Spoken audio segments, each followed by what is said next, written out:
Bismillahirrahmanirrahim. Assalamualaikum warahmatullahi wabarakatuh. Perkenalkan, nama saya Anissa Dwi Wulandari beserta 6 rekan saya.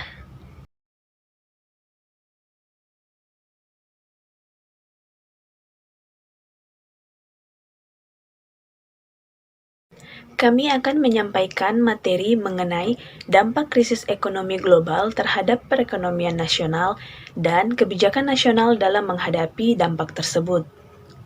Krisis ekonomi global adalah peristiwa di mana seluruh sektor ekonomi pasar dunia mengalami keruntuhan atau degresi. Peristiwa ini mempengaruhi sektor lainnya di seluruh dunia. Krisis ekonomi global terjadi akibat adanya permasalahan pada sektor ekonomi pasar dunia seperti kebangkrutan yang tidak dapat dihindari dan situasi ekonomi yang semakin memburuk. Sektor yang terkena imbasnya adalah seluruh sektor dalam bidang kehidupan, terutama sektor ekonomi mulai dari yang terkecil hingga yang terbesar. Selanjutnya akan dipresentasikan oleh teman saya.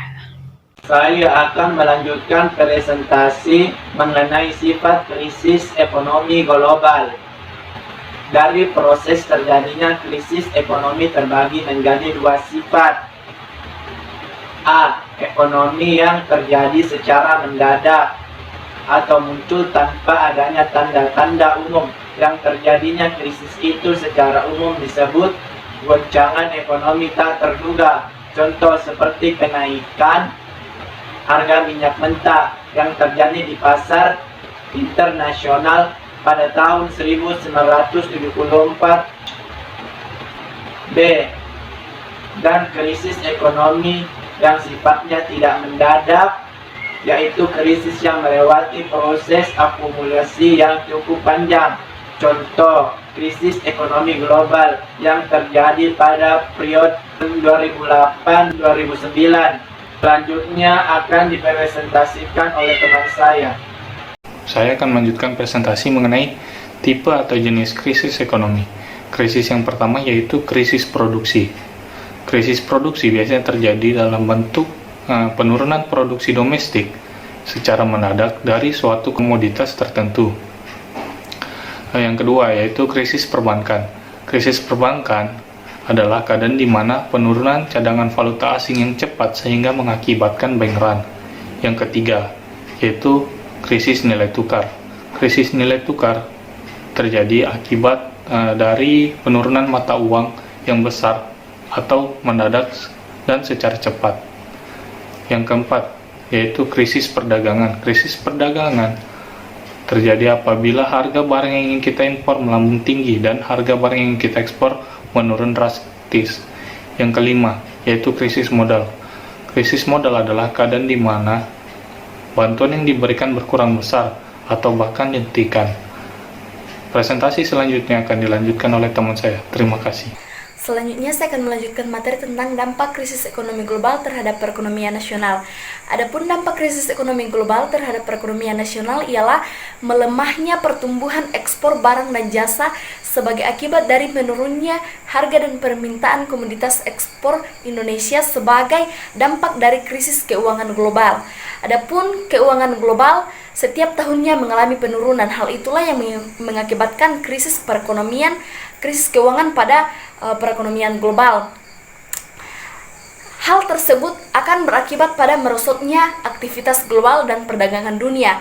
Hal inilah yang akan dirasakan langsung atau dampaknya akan dirasakan langsung oleh negara-negara yang perekonomiannya ditopang oleh ekspor.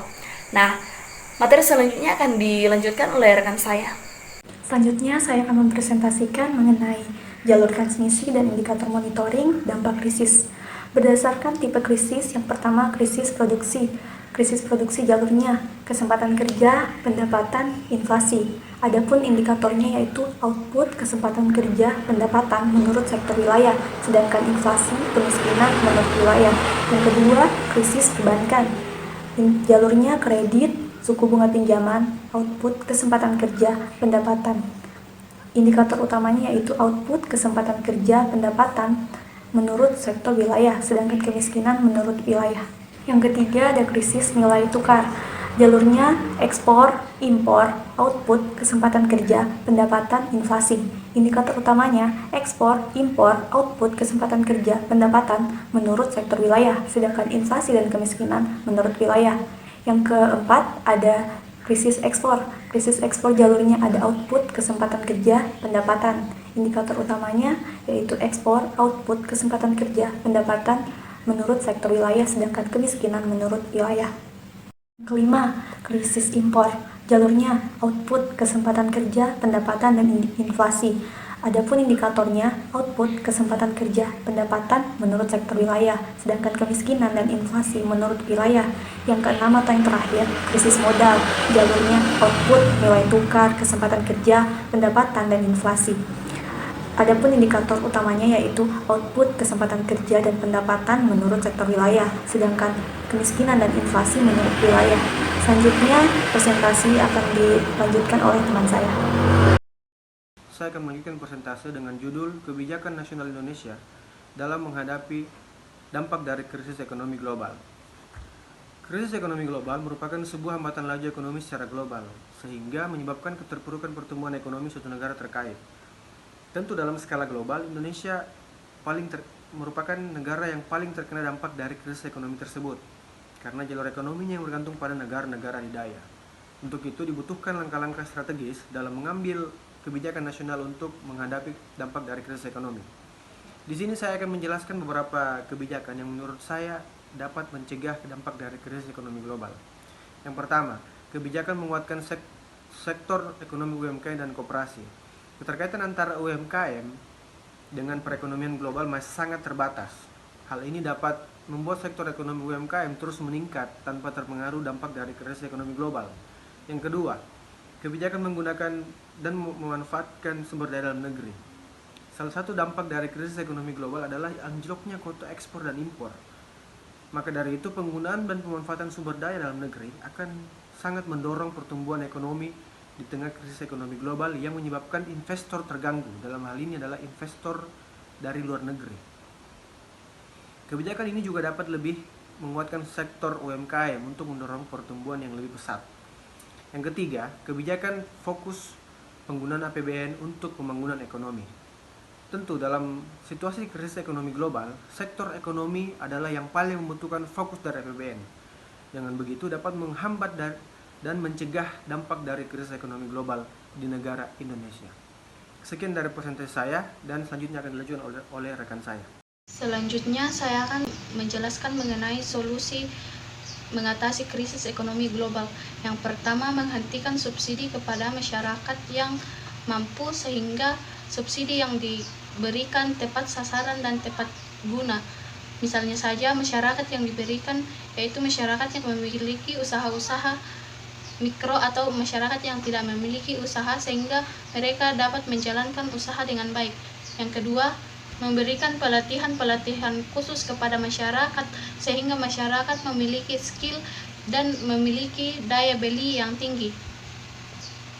Yang ketiga adalah melakukan perlindungan diri sehingga masyarakat atau negara tidak tertular krisis ekonomi global. Yang keempat, memperkuat sektor real. Yang kelima adalah meminimalkan ekspor PDB sekecil-kecilnya atau sekecil mungkin. Cukup sekian yang dapat kami sampaikan, kurang dan lebihnya mohon dimaafkan. Terima kasih. Wassalamualaikum warahmatullahi wabarakatuh.